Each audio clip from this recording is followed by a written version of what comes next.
Welcome to the Slop Temple. We pray this video helps. You start by confirming basic prerequisites. Make sure your device is online and has enough battery, and that you're signed into the same account used to install the app. Once ready, open the App Store or Google Play Store. This is where updates are surfaced. You do this first because the store queries available versions. If you have multiple accounts, switch to the one associated with the app because stores show updates per account and installed apps list. Next, find the app's update entry. Tap your profile or the menu, then go to Updates or Manage Apps and Device. The store compiles pending updates there. If you don't see it, use the search bar to open the apps page directly because pages show version info.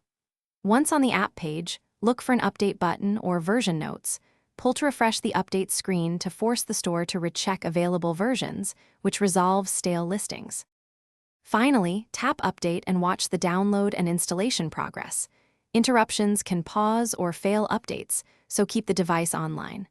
Once installed, open the app and verify the new version in its settings or the About page to confirm the update applied.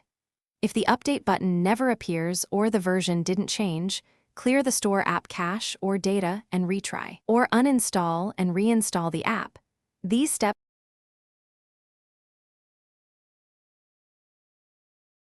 Thanks for watching. Consider subscribing if we helped you.